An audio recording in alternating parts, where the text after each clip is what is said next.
Meus amados, nesse momento de edificação, eu peço, irmãos, que abram lá em Isaías capítulo 60. Isaías 60.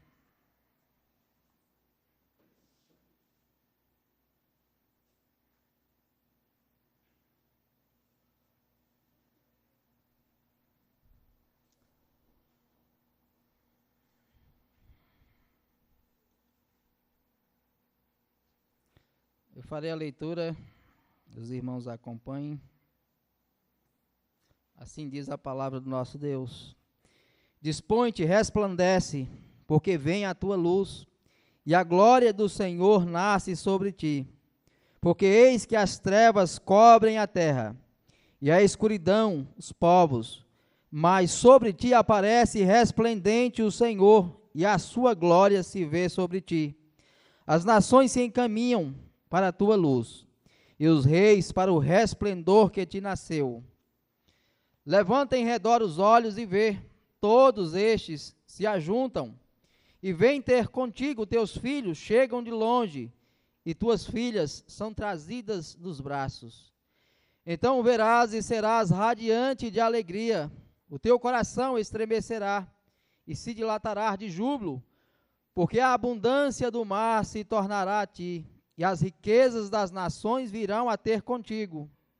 A multidão de camelos te cobrirá, os dromedários de Midian, de Efar, todos virão de Sabá.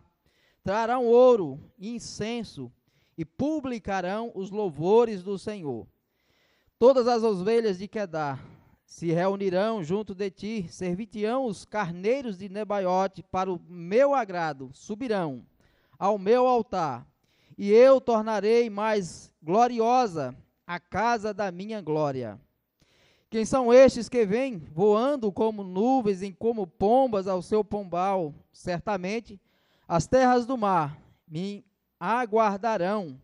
Virão primeiro os navios de Tarsis para trazerem seus filhos de longe, e com eles a sua prata e o seu ouro, para a santificação do nome do Senhor teu Deus e do Santo de Israel, porque ele te glorificou. Estrangeiros edificarão os teus muros, e os seus reis te servirão, porque no meu furor te castiguei, mas na minha graça tive misericórdia de ti. As tuas portas estarão abertas de contínuo, nem de dia nem de noite se fecharão, para que te sejam trazidas riquezas das nações, e conduzidos com elas os seus reis. Porque a nação e o reino que não te servirem perecerão, sim, essas nações serão de todo assoladas. A glória do Líbano virá a ti, o cipestre, o almeiro, o bucho, conjuntamente para adornarem o lugar do meu santuário, e farei glorioso o lugar dos meus pés. Também virão a ti, inclinando-se os filhos dos que te oprimiram, prostrar-se-ão até as plantas dos teus pés, todos os que te desdenharam, e chamar-te-ão cidade do Senhor, a Sião do Santo de Israel. De abandonada e odiada que eras, de modo que ninguém passava por ti, eu te constituirei glória eterna, regozijo de geração em geração. Mamarás o leite das nações, e te alimentarás ao peito dos reis. Saberás que eu sou o Senhor, o teu Salvador, o teu Redentor, o poderoso de Jacó. Por bronze trarei ouro, por ferro trarei prata, por madeira bronze e por pedras ferro. Farei da paz os teus inspetores e a justiça os teus exatores. Nunca mais se ouvirá de violência na tua terra, de desolação ou ruínas nos seus limites, mas os teus muros chamarás salvação, e as tuas portas louvor.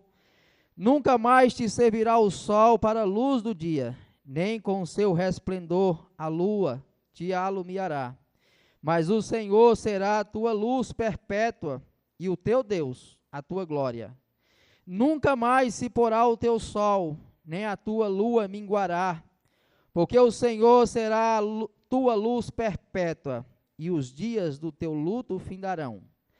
Todos os do teu povo serão justos, para sempre herdarão a terra.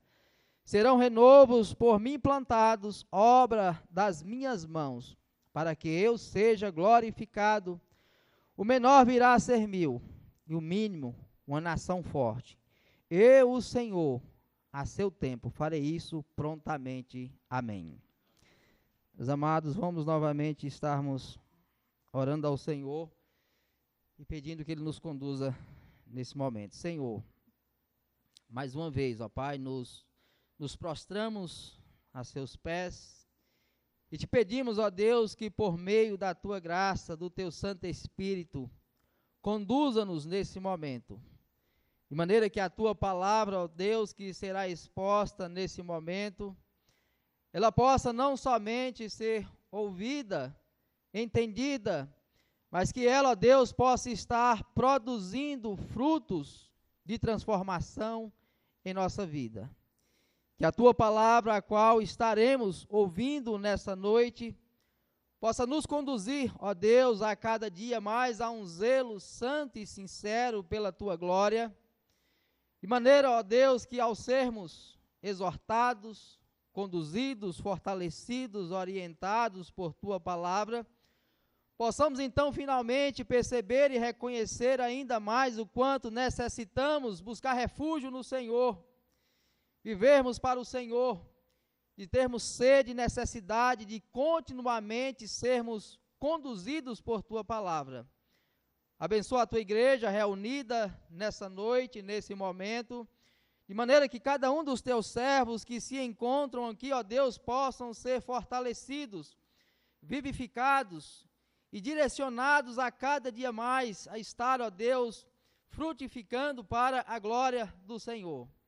Te peço também por aqueles que ainda não têm o Senhor Jesus como seu único e suficiente Salvador, que esses corações também possam ser tocados, transformados, regenerados pelo Teu Santo Espírito, através da Tua Santa Palavra, e assim serem conduzidos a saciarem a sua sede naquele que é a fonte da água viva, o nosso Senhor Jesus. Conduza-me também, ó Pai, me capacitando, tendo misericórdia de mim, de maneira que ao me colocar nesse momento à frente da Tua igreja para estar expondo a Tua palavra, eu seja conduzido, ó Pai, na mais completa dependência da graça em ser conduzido pelo Senhor. Que o Senhor continue conosco, nos abençoando, nos conduzindo, nos direcionando. É assim que eu oro, agradecido, em nome e para a glória de Cristo. Amém. Meus amados, quando nós olhamos, a história e todos, os seus acontecimentos, seja de Gênesis até mesmo Apocalipse, e todos os desfechos e até mesmo ainda o futuro, o qual ainda será apresentado e desvendado no decorrer dos anos e das eras, o que nós percebemos é exatamente que no decorrer da história, em toda essa manifestação, é uma espécie de teatro da manifestação da glória de Deus. É o que nós contemplamos desde o Jardim do Éden até o seu desfecho final, quando então finalmente Cristo retornar pela segunda vez. E nesse teatro da manifestação da glória de Deus, nós sabemos que há um autor, aquele que não somente conduz, mas que decreta, que direciona, que determina todos os acontecimentos. Ao mesmo tempo também nessa história, ou nesse teatro da manifestação da glória de Deus, sabemos também que há vários personagens, vários desses que estão ao mesmo tempo vivendo, conduzindo, acontecendo e fazendo vários outros acontecimentos. Ou seja, nesse teatro da manifestação da glória de Deus, que se manifesta no decorrer da história, ao mesmo tempo também percebemos que há um drama que precisa ser resolvido, há um problema a qual enfrenta e que assola a humanidade, que é exatamente a queda, o pecado, que nos é apresentado desde o Jardim do Éden e que de lá para cá vem assolando a humanidade, e tudo o que vemos é exatamente essa necessidade de que esse pecado, nesse teatro da manifestação da glória de Deus, esse pecado ele precisa então finalmente ser redimido. E como toda história, ou manifestação desse teatro da manifestação da glória de Deus, nós sabemos também que há o grande vilão, Satanás, aquele que tem como única finalidade destruir, matar e destruir, como diz as Escrituras. Mas sabemos também que nessa grande história, no decorrer da história, há também aquele que é a estrela principal em toda a apresentação, em toda a manifestação, a qual nós contemplamos nesse desvendar da história da humanidade. Que é exatamente aquele o qual divide a humanidade ou a história em duas partes, antes e depois dele. Ou seja, assim como em toda história, há também esse, que é essa estrela principal em toda essa apresentação, em toda essa manifestação da glória de Deus no decorrer da história. Para compreendermos um pouco melhor o capítulo, o qual nós acabamos de ler, do capítulo 56 até o capítulo 62, há sempre uma demonstração em Isaías, em preocupar em demonstrar como Israel fora chamado para manifestar a justiça de Deus. Jerusalém deveria ser aquela cidade da colina, ou seja, aquela cidade construída sobre a montanha, de maneira que então, através dela, as demais nações seriam conduzidas a buscar também louvar e reconhecer quem o Senhor é. Ou seja, a cidade construída na montanha, a cidade construída na colina, que deveria servir como uma espécie de farol. Aquela que deveria então servir como essa espécie de referência, conduzir as demais nações, que por meio dela então os demais povos seriam então finalmente conduzidos e direcionados a contemplar aquilo que Deus é, por meio da manifestação da justiça sendo manifestada na vida do povo do Senhor. Quando nós vemos no capítulo 60, o que nós acabamos de ler, o primeiro versículo já demonstra essa necessidade do resplandecer da glória de Deus. No capítulo 62, Isaías nos demonstra no versículo 1 que o povo do Senhor deveria ser essa espécie de tocha acesa para que manifestasse então finalmente a glória de Deus. Quando nós olhamos para o capítulo 56, do verso 1 ao 8, nós vemos então que os gentios, os demais povos, deveriam então finalmente serem atraídos por essa tocha, essa luz, essa cidade construída sobre a montanha, para que os demais povos então finalmente pudessem ser atraídos para contemplar e adorar o mesmo Deus o qual Israel está adorando. Mas o grande problema, que em toda essa necessidade de manifestar a justiça de Deus, o qual o seu povo fora chamado para manifestar, é que no versículo 10 do capítulo 56, demonstra que esse povo encontra-se cego.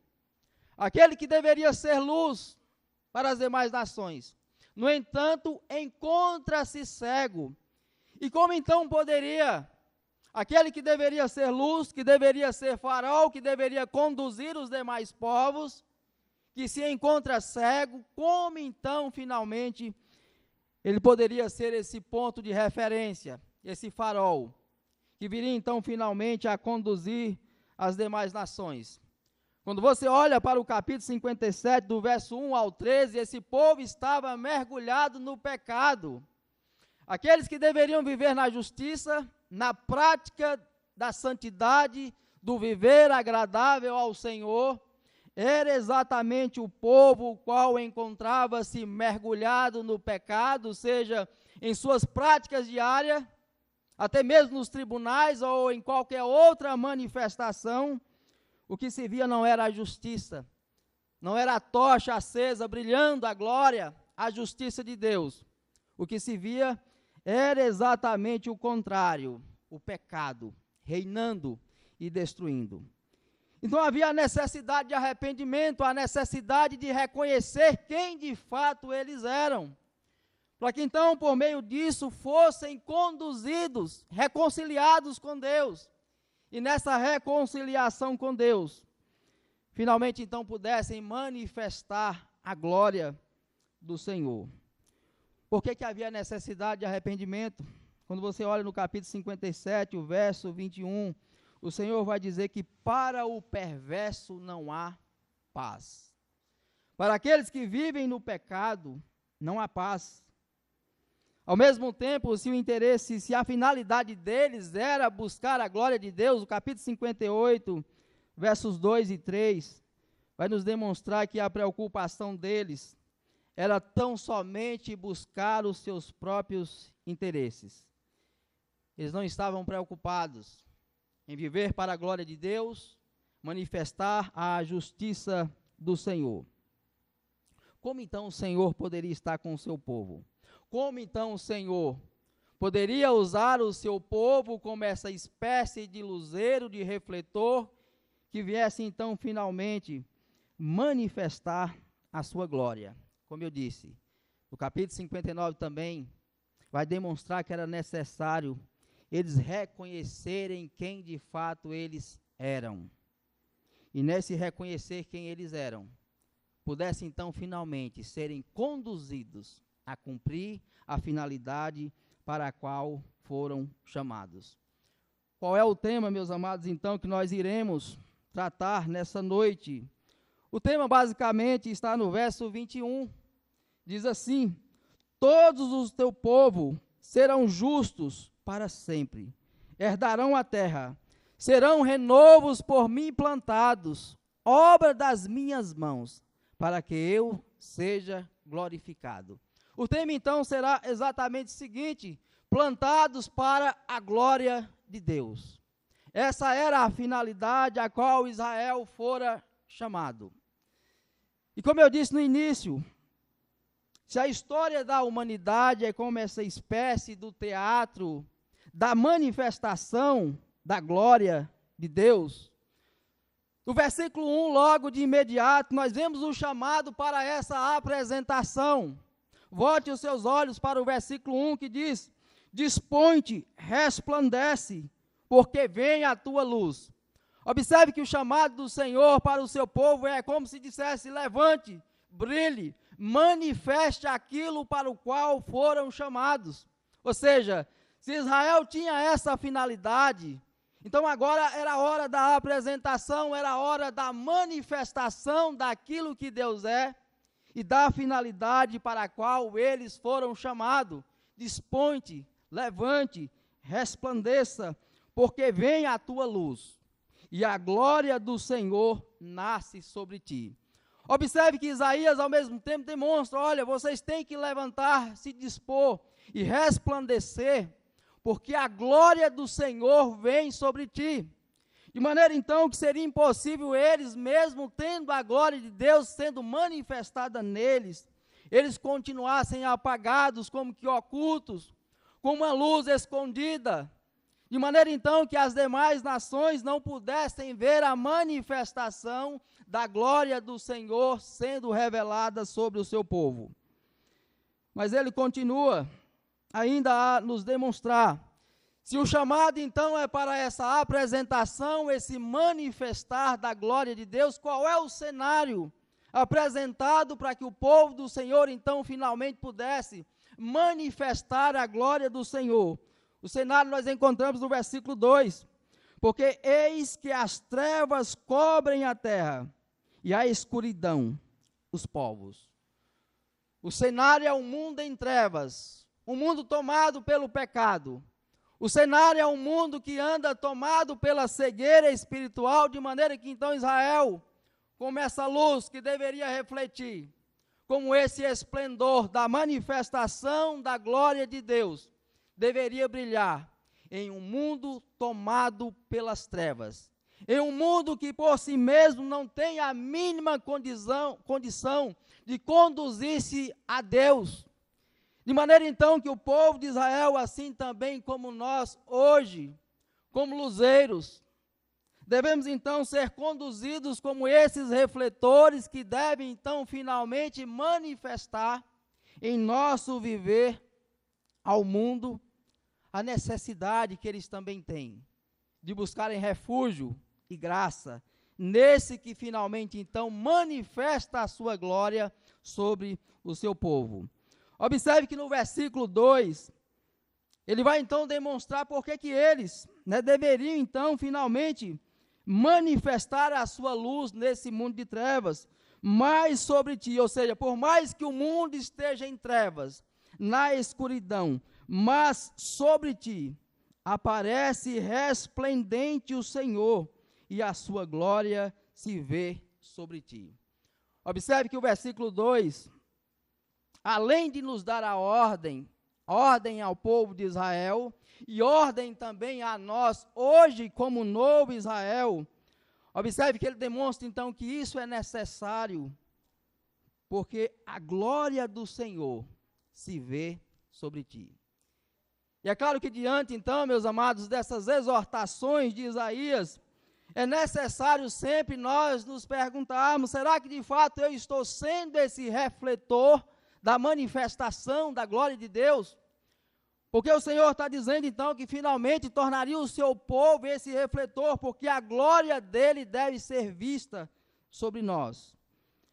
Mas quem são os espectadores? Quem são esses que devem então finalmente estar contemplando essa manifestação da glória de Deus sendo revelada sobre o seu povo, sendo refletida sobre o seu povo? O versículo 3 nos diz: as nações se encaminham para a tua luz, e os reis para o resplendor que te nasceu. Observe então que era exatamente essa a finalidade: resplandecer a glória do Senhor para que as nações, para que os reis, através então da glória do Senhor, manifestada sobre o seu povo, pudessem então finalmente conduzir os demais povos a reconhecer quem de fato o Senhor é. De repente então, diante dessa manifestação, desse teatro da manifestação da glória de Deus, Isaías, como que no verso 4, vê então os espectadores observando. O verso 4 diz: levanta em redor os olhos e vê, todos esses se ajuntam, e vêm ter contigo, teus filhos chegam de longe, e tuas filhas são trazidas nos braços. É como se tivesse então auditório lotado.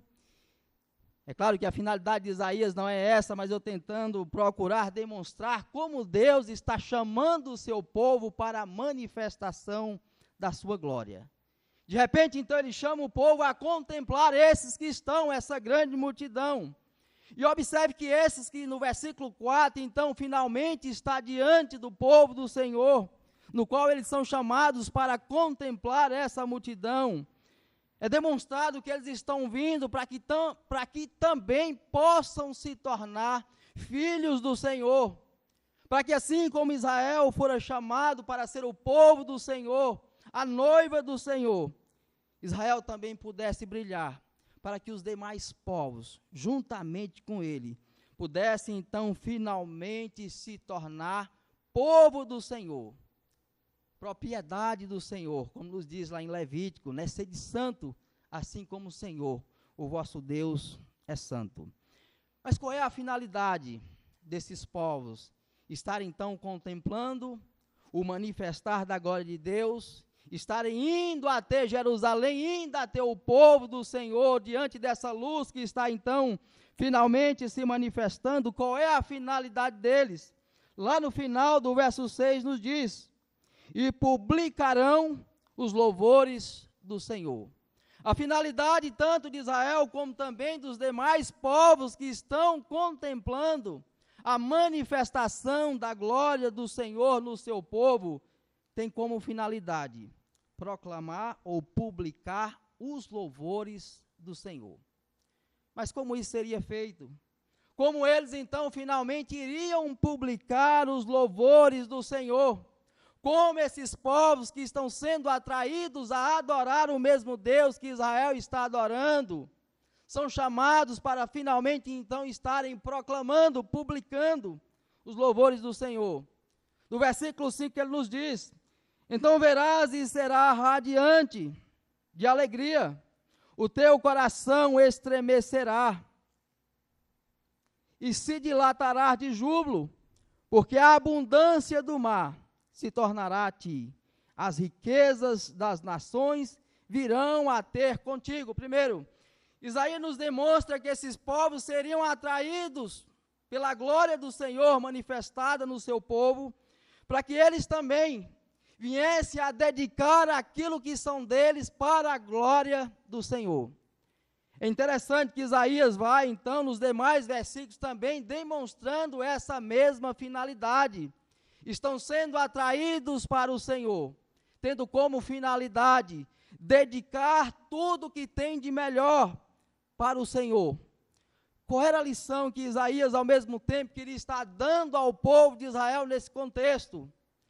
O povo de Israel, nesse período, alguns haviam então prosperado, havia abundância. No entanto, não haviam reconhecido que tudo que tinham, tudo que haviam conquistado, era manifestação da graça e da bondade do Senhor. Ao invés de reconhecer a glória de Deus, a sua bondade, e dedicar o que tinham para a glória do Senhor, o que eles faziam era exatamente o contrário. Se afastavam do Senhor, procuravam então, através dos seus bens, das suas riquezas, das suas mansões, e de tudo aquilo que possuíam, de alguma forma de acharem que agora eram autossuficientes, e que não mais dependiam do Senhor, de que não mais dependiam da sua graça, do seu cuidado e da sua bondade. Observe, meus amados, que foi exatamente diversas vezes essa manifestação do orgulho, da arrogância, da busca de uma autossuficiência, que conduziu Israel constantemente a abandonarem ao Senhor, a se afastarem do Senhor. Porém, Isaías está dizendo, olha, essas nações que devem ser atraídas, essas nações que devem então finalmente contemplar a glória do Senhor, elas virão exatamente para que venham a estar dedicando ao Senhor tudo aquilo que elas têm de melhor. O verso 6, a multidão de camelos te cobrirá, os dromedários de Midian, e assim por diante. Ele vai citando o ouro, o incenso, tudo com a finalidade de ser dedicado para a glória do Senhor. O versículo 7 nos demonstra aquilo que havia de melhor, os melhores rebanhos das melhores regiões que criavam animais. Todas as ovelhas de Quedar se reunirão junto de ti, servir-te-ão os carneiros de Nebaiote. O que o Senhor está dizendo é exatamente o seguinte: essas nações trarão o que há de melhor entre elas, para a glória do Senhor. Eles dedicarão o que há de melhor em suas vidas, para que Deus seja então finalmente glorificado. Observe que exatamente também essa a nossa finalidade hoje, como Israel de Deus. Quando o Senhor Jesus diz que nós somos luz do mundo, Ele diz que a finalidade é para que os demais povos, as pessoas também venham a glorificar o vosso Pai que estás no céu. Então essa era a finalidade de Israel, ser luzeiro, luz, para que aqueles que estão à nossa volta possam também sentir a mesma necessidade de reconhecer que tudo que tem, que tudo que possui, tem como única finalidade a manifestação da glória de Deus. Ele repete isso ainda no verso 9, demonstrando que ainda outras coisas deveriam ser dedicadas. O verso 9, certamente as terras do mar me aguardarão, virão primeiro os navios de Tarsis para trazerem teus filhos de longe, e com eles a sua prata, o seu ouro, para a santificação do Senhor, teu Deus, e do Santo de Israel, porque Ele te glorificou. Só que ainda essas nações, esses que estão sendo direcionados para contemplar o mesmo Deus que Israel deveria manifestar, eles também buscam outra coisa. no verso 8, diz: quem são estes que vêm voando como nuvens e como pombas ao seu pombal? Observe que as pombas, né, não mais hoje, mas principalmente nesse período, em outros períodos, sempre se usavam pombos como pombos correios, né, o Gerley, que trabalha aqui nos correios, e geralmente então se utilizavam esses pombos, principalmente em tempos de guerra. Criavam-se pombos, e quando ia para um lugar distante, levava então alguns desses pombos para que lá então, querendo enviar alguma mensagem para o seu local de origem, enviavam por meio desses pombos, porque quando eles eram soltos, o destino era retornar, né, para o seu local, para a sua casa, para o seu pombal, como diz aqui o versículo 8. E eles retornavam exatamente na busca de encontrar descanso, de encontrar repouso. O que Isaías, ao mesmo tempo, está nos demonstrando é que essas nações também iriam buscar ao Senhor como sendo essa fonte de descanso, essa fonte de repouso. É interessante que quando nós temos em mente a figura do pombo, nós lembramos de Noé, na arca, quando Deus então, né, envia o dilúvio, e diz ali então que Noé ele solta uma pomba para que ela então vá sondar, ver se as águas já haviam baixado.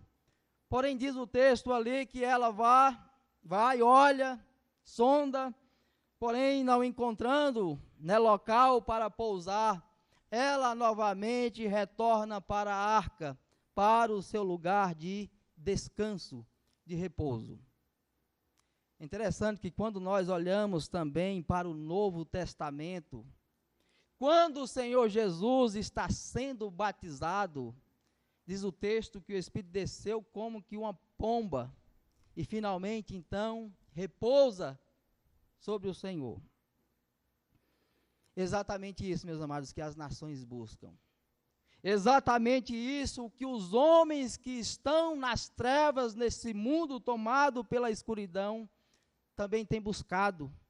Têm buscado por esse local de refúgio, por esse porto seguro no qual as suas almas cansadas, em busca de refúgio, de graça, de consolo, elas devem então finalmente serem conduzidas a entenderem que é no Senhor Jesus o local, o porto seguro no qual finalmente as suas almas podem encontrar segurança e descanso.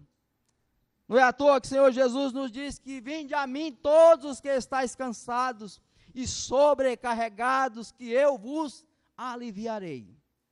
Observe então que a nossa finalidade como luzeiros nesse mundo de trevas, exatamente o de conduzir pecadores a encontrar descanso naquele que é o porto seguro de todos os que nele buscam refúgio para a sua alma.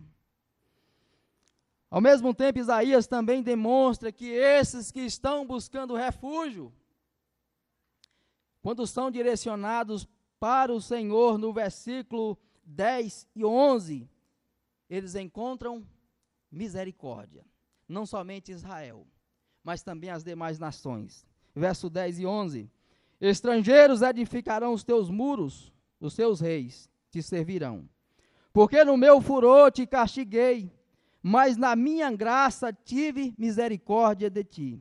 As tuas portas estarão abertas de contínuo, nem de dia nem de noite se fecharão, para que te sejam trazidas riquezas das nações e conduzidos com elas os seus reis.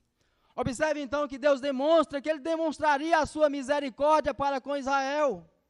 E nessa misericórdia, ao mesmo tempo, seria como que portões que nunca se fecham. Mas ao mesmo tempo Israel é essa espécie de luzeiro que deve estar aceso, brilhando, para que as demais nações sejam então conduzidas a encontrar refúgio. Observe então que nesses portões que nunca se fecham, são oferecidas continuamente a misericórdia do Senhor. Ao mesmo tempo, o Senhor Jesus, Ele diz que Ele é a porta das ovelhas. De maneira que aquele então passar por ele, esse finalmente pode encontrar nele descanso, pode encontrar nele graça e misericórdia, pode encontrar nele finalmente a reconciliação da qual tanto necessita para serem reconciliados com o Deus eterno. Portas que nunca se fecharão. Uma misericórdia apresentada continuamente, de maneira então que os pecadores, indo até Cristo, reconhecendo Cristo como sendo essas portas, finalmente podem ser recebidos e adentrarem a presença do Deus Santo. Lá em Hebreus 10, vai dizer então que nos foi aberto um novo e vivo caminho, através do sangue de Cristo. Então, meus amados, há essa porta que é aberta, mas aberta pelo sangue de Cristo. De maneira então que quando Isaías está profetizando para o povo de Israel, nós sabemos que essas promessas, elas não se cumpriram exatamente em Israel, mas elas se cumprem exatamente em nós, hoje, como povo do Senhor. Povo esse, que através de Cristo, através do seu sacrifício, dessas portas que não se fecham, quando nós, então, finalmente, reconhecemos que somos pecadores e que necessitamos dele como nosso mediador. Ao mesmo tempo, Isaías também continua a nos demonstrar, no verso 12 até o versículo 14, que a finalidade desses povos era serem conduzidos a reconhecer quem de fato o Senhor é. Verso 12, porque a nação e o reino que não te servirem perecerão, sim, essas nações serão de todas assoladas. A glória do Líbano virá a ti, o cipreste, o almeiro, o bucho, conjuntamente para adornarem o lugar do meu santuário, e farei glorioso o lugar dos seus pés. Também virá o ti, inclinando-se os filhos dos que te oprimiram, prostrar-se-ão até a planta dos teus pés, todos o que te desdenharam, e chamar-te-ão cidade do Senhor, a Sião do Santo de Israel.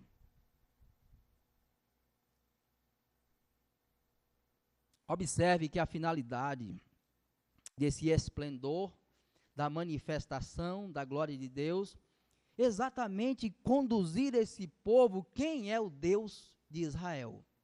Quem é o Deus o qual nós servimos? Quem é o Deus que nos manifesta a sua misericórdia? Ao mesmo tempo também, o Senhor demonstra que esse mesmo Israel que estava sendo tomado pelo pecado, seria como a esposa a qual ele resgataria lá com Oséias, que também tendo uma esposa mesmo na prática do adultério, mas que mesmo assim seria resgatada, restaurada.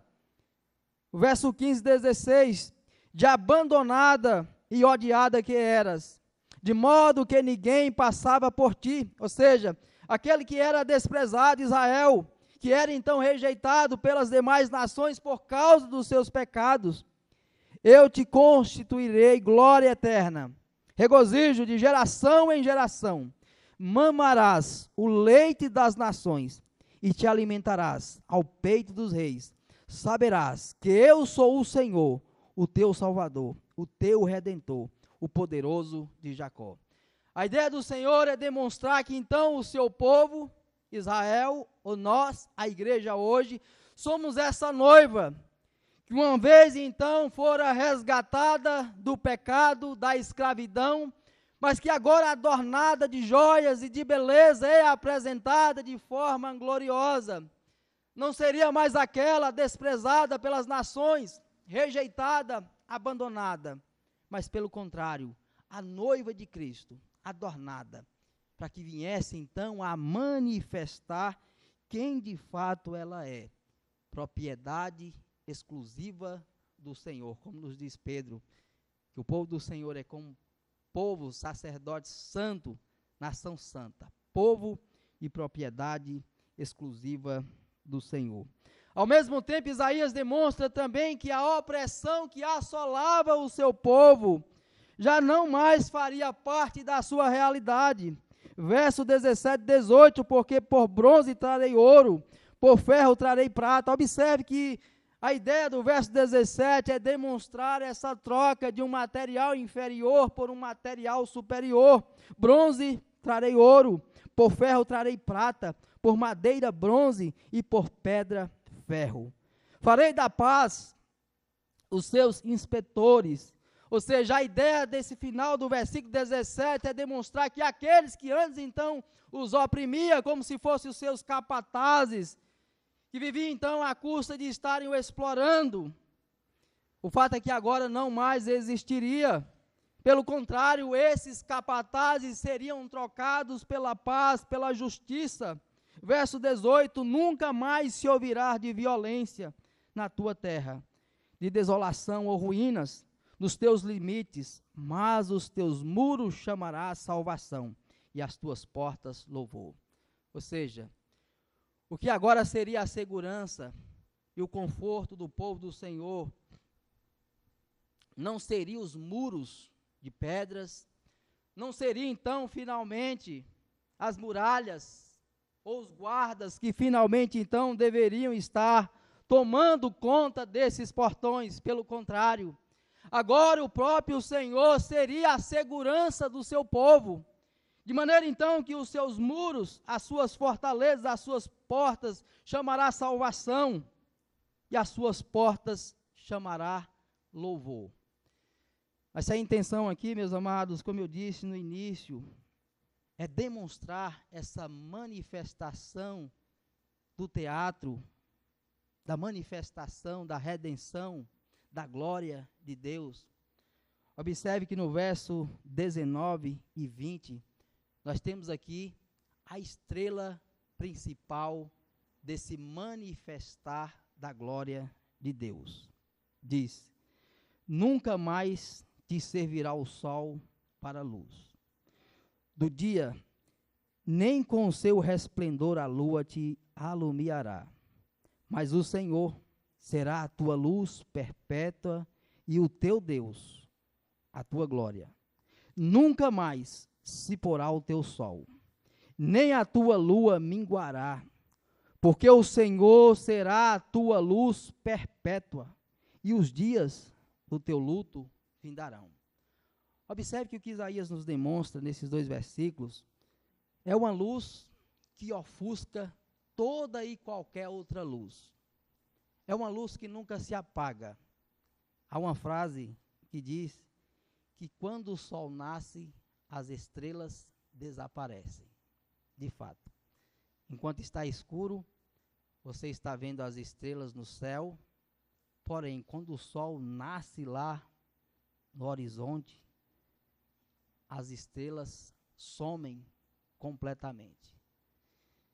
Meus amados, diante dessa manifestação da glória de Deus, por mais que nós sejamos chamados para sermos luz, na verdade, a estrela principal e a finalidade para a qual nós somos chamados é apontar para aquele que é a estrela principal nessa manifestação da glória de Deus.